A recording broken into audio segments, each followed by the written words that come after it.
Within Fallout 4, 4 key factions can be aligned with to shape the future of the Commonwealth. The Institute, the Brotherhood of Steel, the Minutemen, and even the Railroad each have their own vision on what the future of the region should be. As the player character, we can join these factions, helping them bring about their goals, or deny them their prize by fighting against them. Yet there is one other faction that seems to have their own designs for the Commonwealth, a group which outwardly combats all 4 other factions, seemingly for their own purposes. This group is the Gunners, a highly militarized mercenary faction based in and around the Commonwealth. The Gunners are classified as a gang, and yet, even from a glance, they stand apart from the raiders seen in the Commonwealth, or even Nuka World. One could argue that they are simply well-dressed and well-organized savages, but this would be a lazy way of categorizing them. The Gunners are much closer to the Brotherhood of Steel as a faction, seemingly having the same sort of structure as a military junta compared to a loose band of raiders. However, despite their distinct faction structure, the Gunners appear to be one of the key groups of Fallout 4 whose content had been left on the cutting room floor. There is much about the group that is left incredibly unclear, whether through accident or design. So who the heck are they? The Gunners are unique in the styling of their group.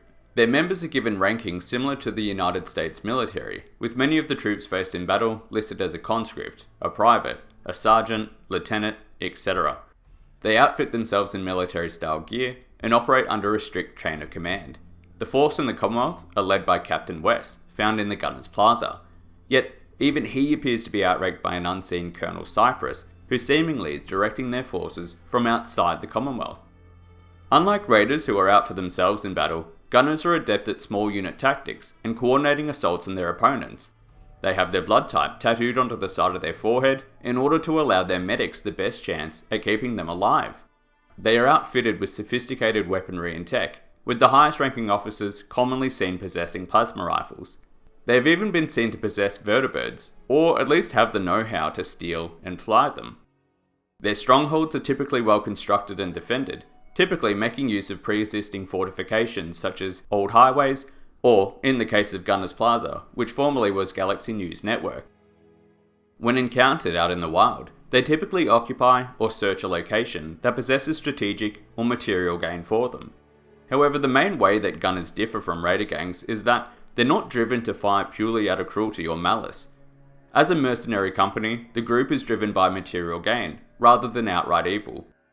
Whereas a raider would ambush a wastelander for pure kicks or to loot their corpse, Gunners will often warn roaming scavengers before firing upon them.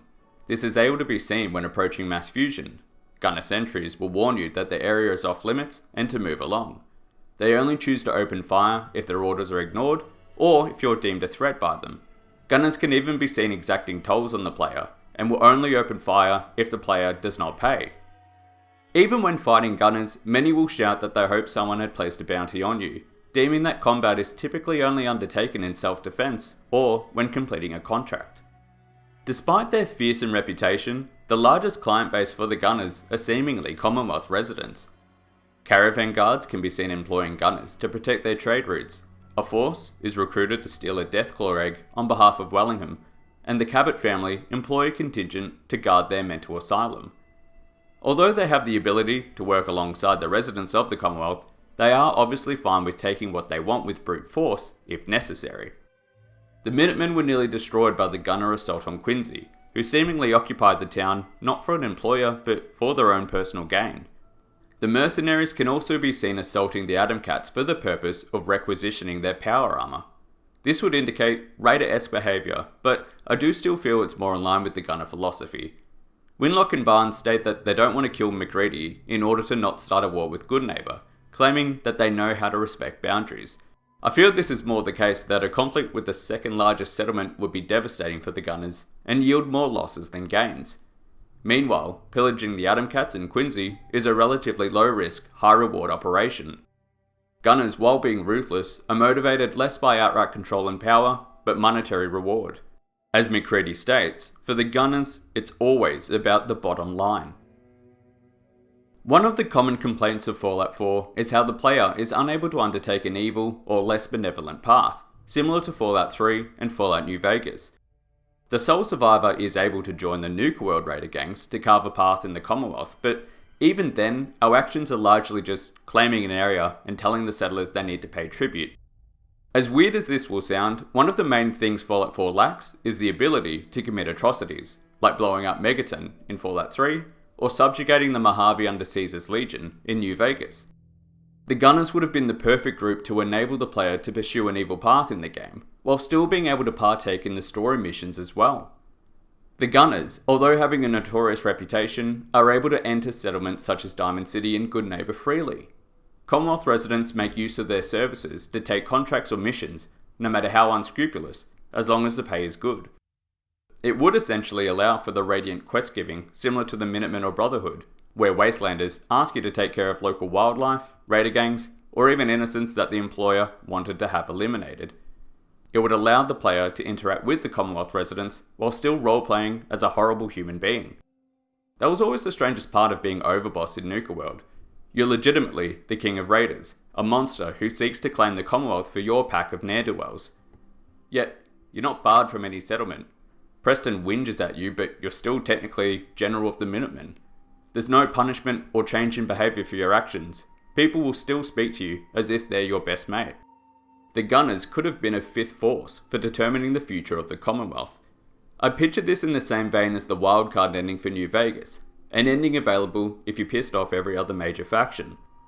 The Gunners are outwardly hostile to each of the other four main factions, which would give an in-game reason why the group would condone a war with the likes of the Brotherhood or Institute. They would have a vested interest in the destruction of these opponents, as it would ultimately serve their goals. Not to mention, joining the Gunners would definitely offer perks. Being able to traverse the Commonwealth without constantly entering a firefight with them would be a plus, and the ability to use their outpost as a safe refuge would be perfect for survival runs.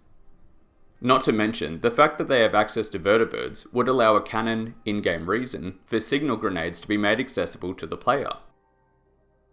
So while we know a bit about the Gunners, or at least what they should have been, one key question is unanswered. Where do they come from? The question of where the Gunners had come from is one that is pondered by Commonwealth residents. The Gunners are hinted at not being native to the region, with Piper and Nick indicating that an external outside force appears to be funding the group's expedition. Deacon, who's in the business of knowing everything, states outright that no one really knows who's pulling their strings.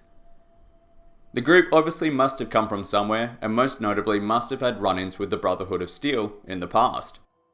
Dance, having only arrived in the Commonwealth in recent times, declares that Gunners are unable to be reasoned with and will never surrender. Idle comments from Brotherhood members display past knowledge of the Gunners, with one stating that an individual should never turn their back on a Gunner. This isn't to state that the Gunners are native to the capital Wasteland, but they evidently have at least some form of expansion in between Washington and Massachusetts for the two parties to have come into conflict. The Gunners had evidently not come across Nuka World, located in the southeast, in their initial travels to the Commonwealth. A strike force is able to be located near Nuka World Station, intending to make an expedition into the area. Given that the Glowing Sea occupies a huge portion of the routes directly south, the Gunners would have had to have travelled along the coast of the Commonwealth from their home. Or, perhaps despite common opinion, the Gunners weren't an external force seeking to plunder a foreign land, but a returning army settling into a region that was once home. Theories abound that the Gunners, or their descendants, were the product of a twisted experiment from Vault 75.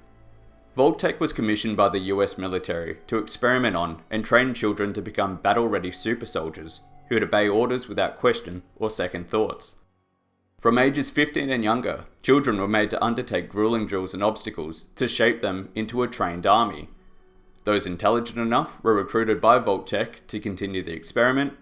The physically strong were harvested, and I mean their bodies were literally harvested, for genetic material to clone other physically superior troops. The weak were purged. The Vault 75 experiment was eventually ended in a violent uprising by the child soldiers, led by one of their recruited scientists. Their fate after the fact was never exactly known.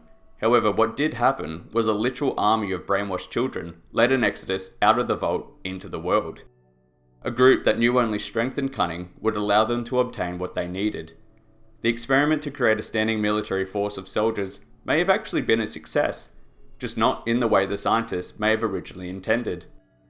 Vault 75 is located in the Commonwealth, and Gunners can be found in force within it.